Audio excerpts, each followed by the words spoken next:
दोस्तों, आज के हम इस वीडियो में बात करेंगे नपुंसकता रोग के बारे में। बहुत से लोग इस रोग से पीड़ित हैं। तो आज की इस वीडियो में हम जानेंगे कि नपुंसकता रोग है क्या और इस बीमारी का लक्षण क्या है, इसका कारण क्या है और इसका इलाज क्या है। तो चलिए वीडियो को शुरू करते हैं। इस रोग से पीड़ित पुरुष संभोग क्रिया ठीक प्रकार से नहीं कर पाता है तथा वह जल्द ही सेक्स के प्रति ठंडा हो जाता है। नपुंसकता रोग का संबंध ज्ञानेंद्रियों से यानी कि लिंग से है।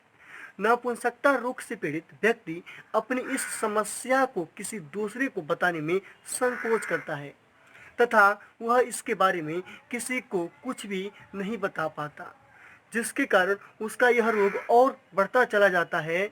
नपुंसकता अधिक उम्र वाले व्यक्तियों में अधिक पाई जाती है।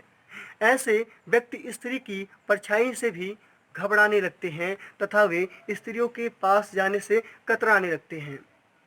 अब बात करें कि नपुंसकता रोग कितने प्रकार के होते हैं, तो स्पेशली ये दो प्रकार के होते हैं। पहला इसका जो प्रकार है उसका नाम है पूर्ण रूप से नपुंसकता और दूसरा इसका जो प्रकार है वह है आंशिक रूप से नपुंसकता। अगर पूर्ण रूप से नपुंसकता की बात करें तो इस रोग के कारण रोगी व्यक्ति का लिंग उत्तेजित नहीं होता है, बिल्कुल उत्तेजित नहीं होता है, जिसके कारण वह सेक्स क्रिया बिल्कुल नहीं कर पाता। लेकिन बात करें सेकेंड वाला जो है रोग आंशिक नपुंसकता के बारे में, जब यह रोग होता है तो पुरुष का लिंग संभोग क्रिया करने के लिए उत्तेजित होता है, लेकिन संभोग शुरू करते ही उसकी उत्तेजना खत्म हो जाती है और लिंग शिथिल हो जाता है, जिसके कारण रोगी व्यक्ति संभोग क्रिया का मजा नहीं ले पाता है। इस रोग से पीड़ित व्यक्ति जब अपनी पत्नी के साथ संभोग करता है तो वह अपनी पत्नी को पूरी तरह से संतुष्ट नहीं कर पाता है और रोगी की पत्नी को पता चल ही जाता है कि वह नपुंसकता रोग से पीड़ित है। कई बार तो इस रोग के कारण पति पत्नी के बीच लड़ाई झगड़े होते हैं और कई तरह से पारिवारिक मनमुटाव हो जाते हैं। बात यहाँ तक भी आ जाती है कि आखिर में वे एक दूसरे से अलग अलग रहने लगते हैं। बहुत से ऐसे व्यक्ति शारीरिक रूप से नापुंसक नहीं होते, लेकिन कुछ व्यक्ति प्रचलित अंधविश्वासों के चक्कर में पड़कर सेक्स का शिकार होकर मानसिक रूप से नापुंसक हो जाते हैं। मानसिक नापुंसकता के कारण रोगी अपनी पत्नी के पास जाने से डरने लगता है, जिसके कारण वह व्यक्ति सहवास भी नहीं कर पाता है और उस व्यक्ति की मानसिक स्थिति बिगड़ जाती है और रोगी व्यक्ति को बहुत अधिक परेशानियों का सामना करना पड़ता है। अब बात करेंगे कि नपुंसकता रोग के लक्षण क्या है, कैसे पहचानेंगे कि नपुंसकता रोग किसी को हुआ है।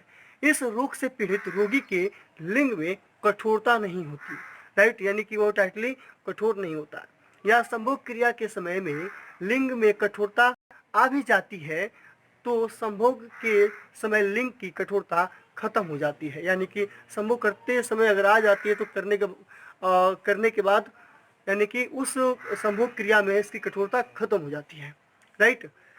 इस रोग से पीड़ित रोगी में संभोग क्रिया करने की शक्ति नहीं होती है। नापुंसकता से पीड़ित रोगी का लिंग छोटा हो जाता है, जो संभोग क्रिया के काबिल नहीं होता।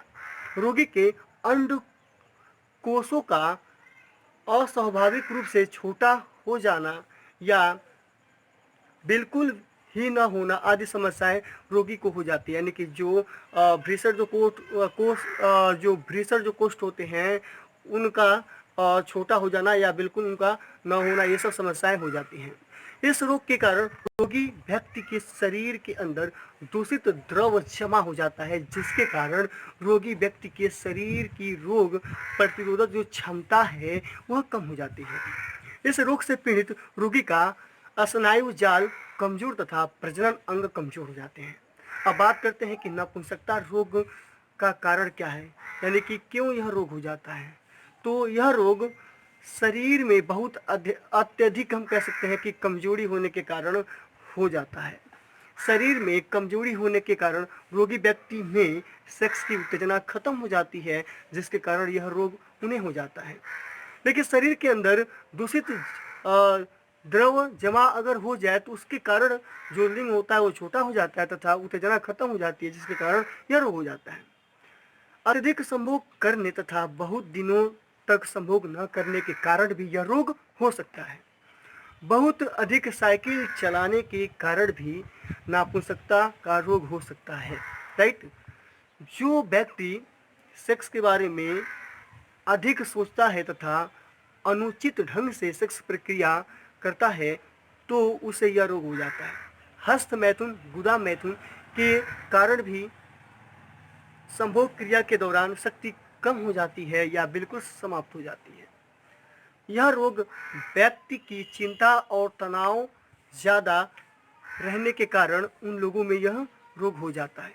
ज़्यादातर मेहनत करने वाले व्यक्ति को जब पौष्टिक आहार नहीं मिल पाता है तो वह शारीरिक रूप से कमज़ोर हो जाता है, जिसके कारण वह व्यक्ति नापुंसकता का शिकार हो जाता है। नापुंसकता रोग कई बार मधुमेह या अवसाद रोग के कारण भी हो जाते हैं। राइट। कुछ व्यक्तियों को यह रोग कई प्रकार की सेक्स की दवाइयों का सेवन करने के कारण भी होता है। कई बार तो यह रोग अधिक शराब का सेवन करने के कारण भी हो सकता है। अब बात करते हैं कि इस रोग का प्राकृतिक चिकित्सा उपचार क्या है। राइट। हम तो प्राकृतिक ही जो भी उपचार होता है हम बताते हैं स्पेशल तरीके से। होता क्या है कि इसमें प्राकृतिक उपचार में हम क्या करेंगे कि नापुंसकता को ठीक करने के लिए सबसे पहले रोगी व्यक्ति को सेक्स के प्रति जो भी गलत भावनाएं हैं, उस गलत जो भी भावना है या आदत है उनको छोड़वाना चाहिए। फिर इस रोग का प्राकृतिक चिकित्सा से आप उपचार कर सकते हैं। कैसे? नापुंसकता के जो रोगी हैं उन्हें प्रतिदिन अधिक मात्रा में पानी पीने के लिए कहिए या पीजिए। राइट। ताकि पेशाब अत्यधिक आए और शरीर के अंदर जो दूषित द्रव है वह बाहर निकल सके। यदि नापुंसकता के रोगी व्यक्ति को कब्ज की शिकायत है तो उसे एनिमा क्रिया करके पेट को साफ कर लेना चाहिए। एनिमा क्रिया का मतलब यह होता है कि जैसे कि हम मुंह की सफाई के लिए पानी मुंह में रख के कुल्ला करते हैं, राइट, वैसे ही हम अपने पेट की सफाई के लिए, ज़्यादातर वे लोग जो लोग कब्ज से परेशान होते हैं उनकी पेट की सफाई के लिए एनिमा क्रिया सबसे बेटर, यानी कि उसमें हम नींबू के जूस या करेले का जूस या दही की जो छाछ होती है उसका सेवन किया जाता है, जिसके चलते पेट में जो भी गंदगी है वो साफ हो जाता है टॉयलेट के थ्रू। राइट। लाल रंग की आप बोतल से सूर्य तप्त तेल की मालिश, यानी कि एक लाल रंग की आप बोतल लीजिए, उसमें सूरज के प्रकाश में उस बोतल में तेल रखे छत पर रख दीजिए। जब वो गर्म हो जाएगा तब उस तेल को, यानी कि सरसों का तेल होना चाहिए, उसे लिंग पर मालिश करिए और कमर पर भी प्रतिदिन आप मालिश करिए। और आप ऐसा करेंगे तो आपके लिंग पर ज़्यादा जो है कि प्रभाव डालेगा और यह रोग ठीक हो सकता है। तो आई होप आपको ये जानकारी समझ में आई होगी। हम ऐसे ही साइंटिफिक नॉलेज अपने चैनल पे लेके आते रहते हैं। अगर आपको ज़्यादा प्रॉब्लम हो रही हो और नापुंसकता से अगर किसी को भी हो रही हो तो सबसे बेटर है कि आप किसी गुप्त रोगी के जो विशेषज्ञ हैं उनसे आप सलाह लें और उन्हें अपनी बीमारी बताएं। आपकी बीमारी के लक्षणों के हिसाब से वो आपकी दवा करेंगे, ट्रीटमेंट करेंगे और आप स्वस्थ हो जाएंगे। आई होप आपको जानकारी समझ में आई होगी। ऐसे ही हम साइंटिफिक नॉलेज अपने चैनल पर लेके आते रहते हैं। ऐसे ही साइंटिफिक वीडियोस देखने के लिए हमारे चैनल बायोलॉजी बाय मिरासर को सब्सक्राइब करें और इस वीडियो को लाइक करें।